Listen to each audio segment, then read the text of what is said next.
Dear students, how are you? I hope that you will be happy, and we shall discuss about flowers today. Students, मैंने आपको पिछले number पर inflorescence के बारे में समझाया था, यानी कि फूलों के लगने का क्रम क्या होता है उसके बारे में यहाँ डिस्कस किया था। आज ये बता दें कि फ्लावर होता क्या है, क्या चीज़ है फ्लावर, और ये फ्लावर जो है इसकी टैक्सोनॉमी क्या इसकी टर्मिनोलॉजी है, क्योंकि इसका बहुत डिटेल जब आप फैमिली डिस्क्राइब करेंगे, फैमिली का वर्णन लिखेंगे, तो इसकी जो टर्मिनोलॉजी है वो बहुत महत्वपूर्ण है, क्योंकि फैमिली लिखने के लिए ये सब जरूरी है। तो आइए आज हम फ्लावर पर डिस्कस करते हैं। तो पहली बात आती है कि फ्लावर है क्या। तो फ्लावर एक मॉडिफाइड सूट सिस्टम है। तो मैंने फ्लावर मॉडिफाइड सूट सिस्टम, यानी कि रूपांतरित प्ररोह तंत्र, क्योंकि ये जो होता है इसमें भी अनेक पार्ट्स होते हैं। बस क्या होता है, इसके जो अलग अलग कार्य के लिए रूपांतरित हो जाते हैं, इसमें जो नोट्स हैं वो ज़्यादा पास होती हैं, मतलब कि इंटरनोट्स दब जाती हैं, दब कर बहुत छोटी हो जाती हैं। इंटरनोट दब गई, छोटी हो गई, तो नोट पास में आ जाएंगे। और ये जितने जो उसके मॉडिफाइड ऑर्गन्स हैं वो नोट पर ही होते हैं। जैसे आपके ऑर्गन्स हैं ये सब नोट्स पर होंगे, बस ये अलग रूप इनका अलग हो जाता है। तो आइए डिस्कस करते हैं फ्लावर। ये नीचे सबसे नीचे फ्लावर का, इसको हम पीटियोल या पेडिसिल कहते हैं। पीटियोल और पेडिसेल,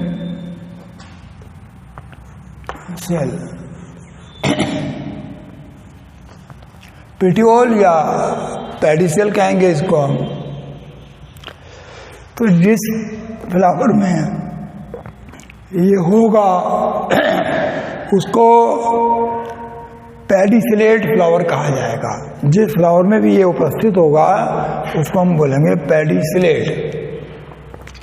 बहुत से फ्लावर पेडिसिलेट हैं, सरसों है पेडिसिलेट होता है, सरसों आपका जैसे मूली ये पेडिसिलेट है, और भी बहुत से गुड़हल है, गुलाब है, ये सब पेडिसिलेट फ्लावर है। और जिस फ्लावर में ये पेटियोल या पेडिसिल अत्यंत छोटा हो या ना हो, वो फ्लावर ससाइल कहलाएगा, उसको हम बोलेंगे ससाइल। ससाइल का मतलब बिना पेडिसिल वाला फ्लावर। तो फ्लावर सीधा ब्रांच से लगा होगा, ये पार्ट उसमें नहीं होगा। इसके जो यदि हम एग्जाम्पल लें तो इसके एग्जाम्पल्स में आपका जैसे ये चिड़चिड़ा होता है, चौलाई होती है, सहतूत होता है, उसके जो फ्लावर हैं वो सब ससाइल होते हैं। तो ये बात रही इसकी पेडिसिलेट या ससाइल होने की। इसके बाद जो ये पार्ट आता है, इसका जो पेडिसिल का ऊपरी भाग है, अपर पार्ट है, ये थोड़ा सा फुला हुआ, कुछ फूला हुआ दिखाई दे रहा। इस फूले हुए पार्ट को हम थैलेमस बोलते हैं, थैलेमस।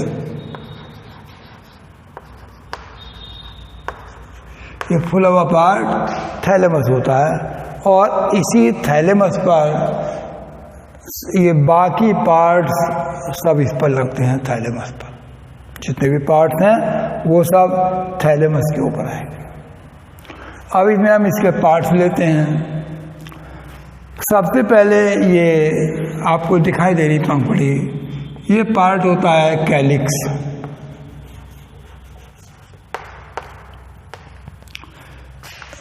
जब कोई फूल कली अवस्था में होता है तो उस पर हरी हरी पत्तियां सी होती हैं जो उसको घेरे रहती हैं, कवर्ड किए रहती हैं। और जब फूल खिलता है तो ये नीचे को हो जाती हैं, फैल जाती हैं, थोड़ा नीचे आ जाएंगी। और जब तक कली है तब तक ये उसको घेरे रहेंगी। तो इसके और इनका कलर ग्रीन होता है। तो इसका अर्थ हुआ कि ये जो ग्रीन है तो भोजन तो बनाएंगे।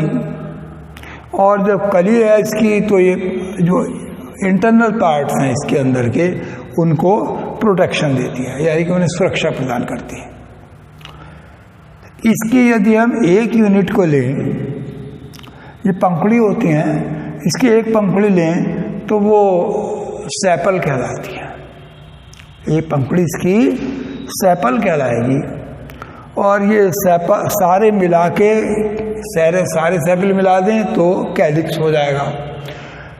यदि यही सेपल हमारे एक साथ जुड़े हुए हों तो गैमोसेपलस स्थिति होती है।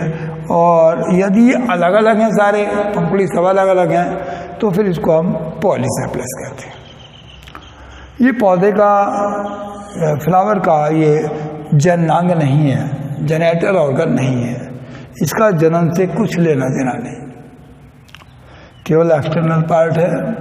इसके बाद दूसरा पार्ट लेते हैं हम, ये होता है कोरोला।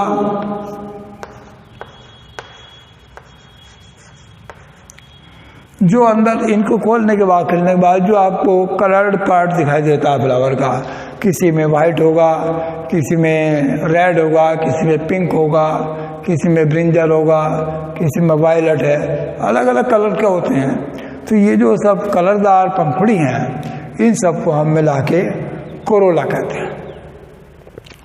कोरोला की जो इसकी भी यूनिट होती हैं जैसे कैलिक्स की होती हैं, तो इसकी जो यूनिट्स हैं, एक यूनिट यानी कि एक पंखुड़ी, वो कहलाएगी पेटल। एक यूनिट को इसकी हम पेटल कहेंगे। जैसे स्थिति इसमें थी, यदि ये पेटल एक साथ जुड़े हुए हों तो गैमोपेटलस, और यदि ये पेटल्स अलग अलग हों तो इसको हम पॉलीपेटलस कहेंगे। इसके गैमोपेटलस है, पॉलीपेटलस है। ये पार्ट भी जननांग नहीं है, ये भी इसका जननांग नहीं है, लेकिन हेल्प करता है ये जनन में। जननांग तो नहीं अपने आप में, लेकिन ये हेल्प करता है। कैसे कि ये कलर्ड होता है और इस बहुत सारे फ्लावर में इन्हीं पार्ट में नेक्टर होता है। नेक्टर में गंध होती है जो कीटों को प्रिय होती है। तो इससे इसके कलर से, इसकी गंध से आकर्षित होंगे कीट और इसके पास में आएंगे। और कीट जब फ्लावर के पास आएंगे तो उससे परागण क्रिया या पॉलिनेशन क्रिया जो होती है उसमें हेल्प मिलती है। भाई ये काम है कि उसमें हेल्पफुल है ये। और भाई भीतरी भाव की रक्षा करेंगे, लेकिन ये भोजन निर्माण नहीं करते क्योंकि इनमें ग्रीन कलर नहीं है। अब इसके बाद अंदर के पार्ट पर आ जाओ। इसके बाद ये दो पार्ट रहते हैं, एक पार्ट, दो पार्ट। यही दोनों पार्ट इनके जननांग हैं। बाहरी पार्ट, ये हिस्सा कहलाता है एंड्रोसियम। इस पार्ट को हम एंड्रोसियम कहेंगे। को लिख देता हूँ, इसका एक यूनिट लिख दूंगा यहाँ को, एक यूनिट इसकी स्टैमिन है। पूरा पार्ट ये एंड्रोसियम कहलाता।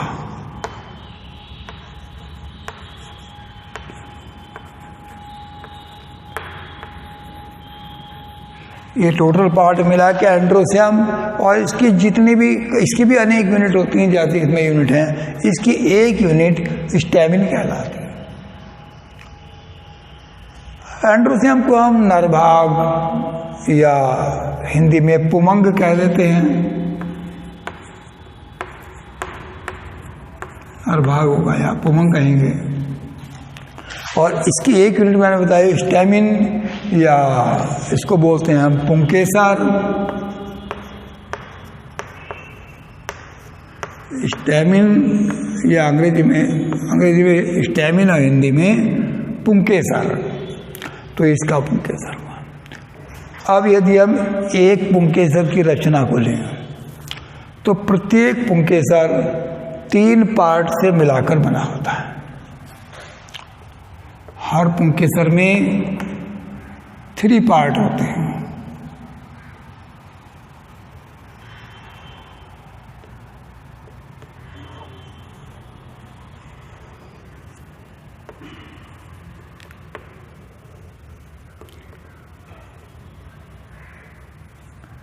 थ्री पार्ट्स में पुंकेसर है आपका ये। तो ये 3 पार्ट्स में जो पुंकेसर है, इसका जो नीचे का डंडी जैसा भाग है, ये भाग फिलामेंट कहलाता है। इसको बोलते हैं हम फिलामेंट।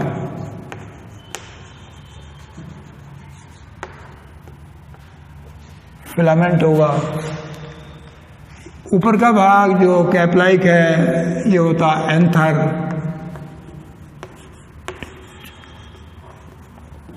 ये भाग फिलामेंट, ये भाग एंथर, यानी कि पराग कोश।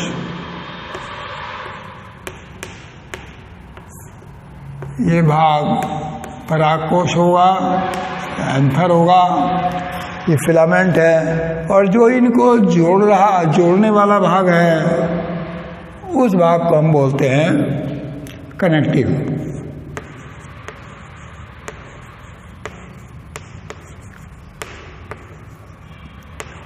ये भाग कनेक्टिव है। तो 3 पार्ट में आपका ये स्टैमिन आ गया।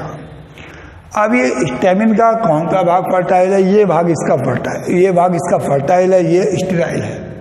स्टेराइल पार्ट मतलब ये जनन में भाग नहीं ले रहा, ये फर्टाइल है, और ये भी स्टेराइल है, कनेक्टिव भी। अब ये जो यदि हम इसको लेते हैं तो इसमें ये जो एंथर है, एंथर इसका बाइलोब्ड हो सकता है या यूनिलोब्ड हो सकता है। ज़्यादातर बाइलोब्ड होता है, 2 पार्टियों का बना होता है, कुछ में यूनिलोब्ड भी होता है। अब ये पूरा फर्टाइल हुआ। अब इसमें टर्मिनोलॉजी में आता है इसकी कि इसका लिखना होता है कि एंथर मोनोथीकस है या डाइथीकस है। यदि भाई एक ही लोब है तो इसको हम बोलेंगे मोनोथीकस, और यदि 2 लोब हैं तो इसको बोलेंगे हम डाइथीकस। तो मोनोथीकस या डाइथीकस लिखा जाएगा। और ये इसकी जो दिशा होती है, क्या ये दिशा इसकी फ्लावर स्टिग्मा की ओर है, अंदर की ओर है, या बाहर की ओर है? ये जो इसकी डायरेक्शन होती है इसकी, तो इसकी डायरेक्शन यदि अंदर की ओर को होगी, इसका मुंह अंदर की ओर झुका होगा, तो ये कहलाएगा इंट्रोर्स।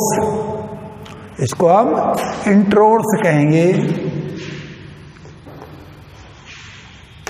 इंट्रोर्स।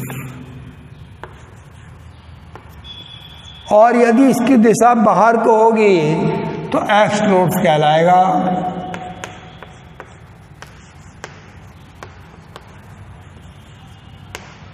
ध्यान देने की बात है कि दिशा किसी को देख के पता चल जाता है कि इंट्रोर्स है या एक्सट्रोर्स है।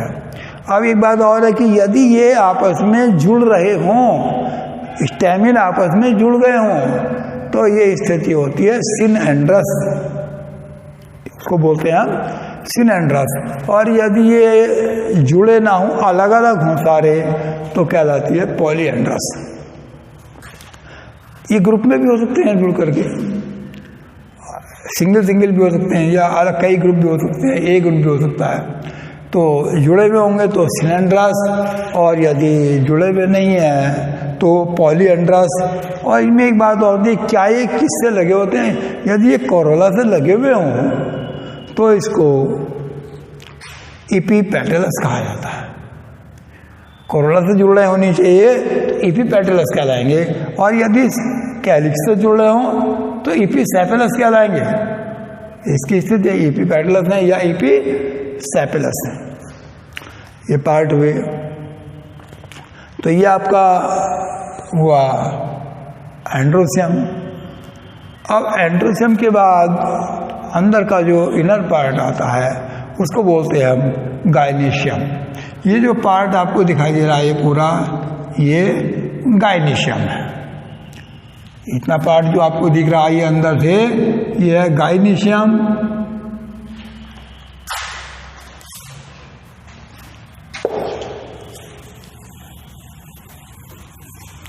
अब इसको गाइनीशियम को देखते हैं हम।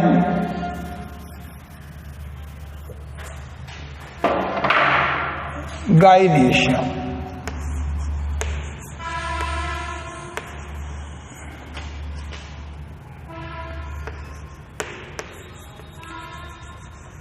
ये पार्ट हमारा जो फीमेल पार्ट है ये गाइनीशियम कहलाएगा। हिंदी में इसको हम जायांग कहते हैं, जायांग पूरा पार्ट गाइनीशियम। अभी ये भी इसकी भी यूनिट है, जैसी इनकी यूनिट थी इसकी भी यूनिट है। ये यहाँ पर मैंने एक यूनिट दिखलाई है, इसकी पूरी एक यूनिट है। इसकी हम एक यूनिट को बोलते हैं कार्पेल, एक यूनिट इसकी कार्पेल या पिस्टिल भी कह देते हैं, पिस्टिल, कार्पेल या पिस्टिल इसकी एक यूनिट का है। तो मैंने यहाँ पर एक यूनिट बनाई है, तो ये पिस्टिल हो गई इसकी। तो इस पिस्टिल के 3 पार्ट में पिस्टिल बनी होती है। पिस्टिल के या कार्पेल के 3 पार्ट होते हैं। ये तीनों पार्ट इस तरह से होंगे। ये अपर पार्ट जो फूला हुआ पार्ट है इसको बोलते हैं स्टिग्मा।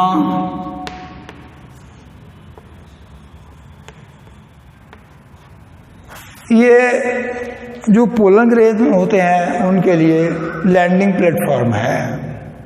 प्लेटफॉर्म के लिए लैंडिंग प्लेटफॉर्म मतलब इस पर आकर, इसका अर्थ यह है कि जो पोलन ग्रेन होते हैं, परागकण होते हैं, वो इस पर आकर गिरते हैं। चाहे वो किसी भी माध्यम से आए, वो आते हैं पहले स्टिग्मा पर। इसमें कुछ चिपचिपापन होता है जिससे कि पोलन ग्रेन इस पे चिपक जाते हैं। सेकंड पार्ट इसका होता है स्टाइल। ये स्टाइल एक ट्यूब लाइक रचना है, यानी कि नली जैसी रचना है। कभी कभी ये हॉलो होती है, यानी कि खोखली, और कभी कभी ये इसमें मेरिस्टेमेटिक ऊतक, लूज मेरिस्टेमेटिक ऊतक भरा होता है। तो इससे होकर पोलन ट्यूब जो अंदर आती है। नीचे वाला पार्ट जो फूला हुआ पार्ट है ये ओवरी होता है, यानी कि अंडाशय।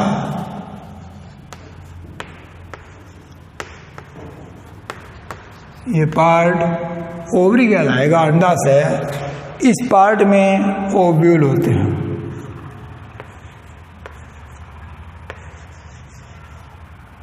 ये ओव्यूल हैं जो ओवरी के अंदर होते हैं।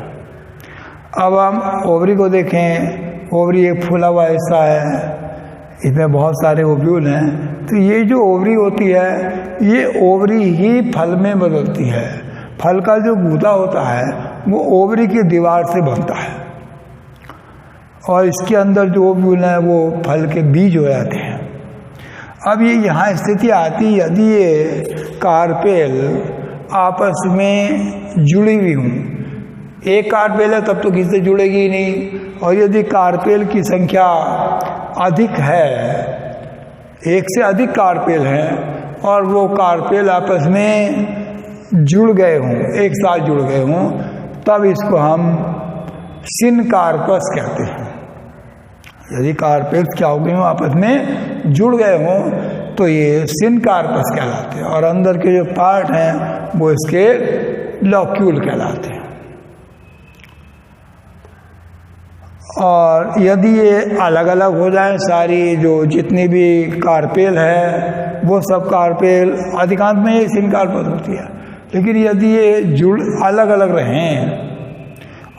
रहेंगे तो ये कहलाते हैं एपोकार्पस स्थिति।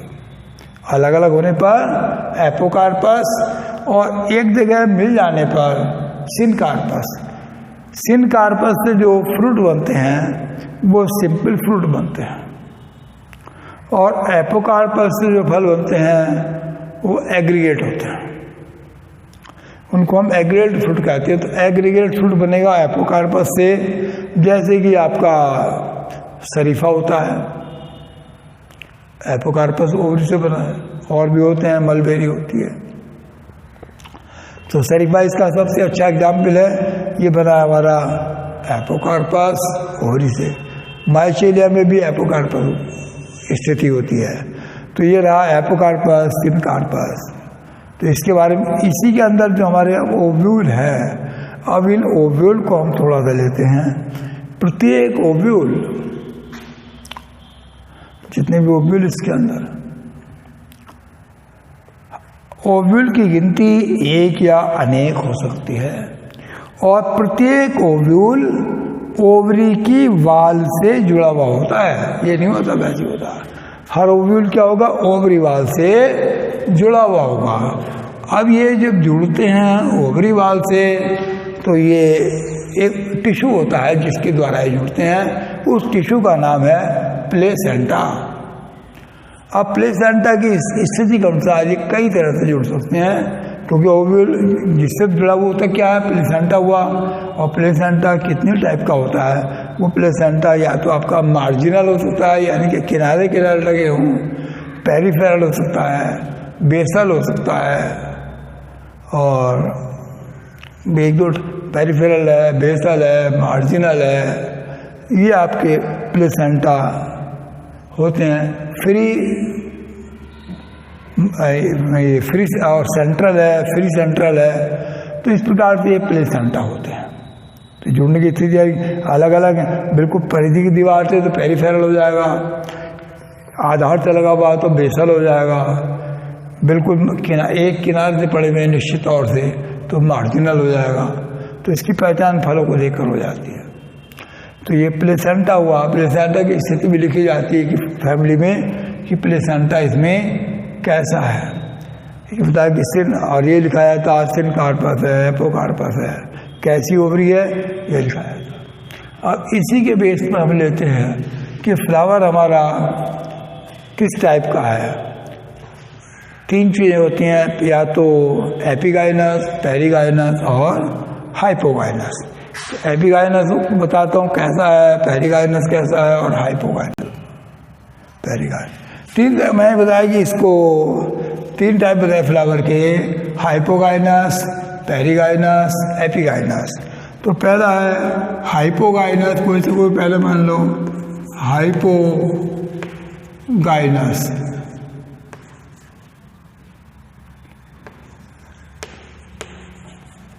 हाइपोगाइनस फ्लावर में ये होता है कि ये जो हमारा जो पार्ट्स हैं, इस ओवरी को देखकर तुलना की जाती है कि यदि ये पार्ट, इनमें ओवरी सबसे ऊपर होती है। ओवरी कहाँ, सबसे ऊपर। ओवरी के नीचे से ये हिस्से निकलते हुए स्टेमिन है, कैलिक, और ये कोरोला है, स्टेम या कैलिक्स है, यानी कि सेपल, पेटल, स्टेमिन।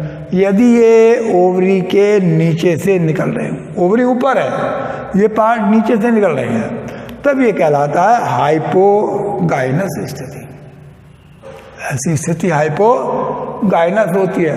तो हाइपोगाइनस में ओवरी ऊपर हो गई, ये पार्ट नीचे से आ रहे हैं। तो इसमें जो ऐसी जो ओवरी है, अब हम इस ओवरी को बोलते हैं, फूल हो गया हाइपोगाइनस, और ओवरी जो भी वो कहलाती है हमारी सुपीरियर ओवरी। ये ओवरी सुपीरियर ओवरी कहलाएगी, और फ्लावर कहलाएगा पूरा हाइपोगाइनस। दूसरी स्थिति होती है एपिगाइनस।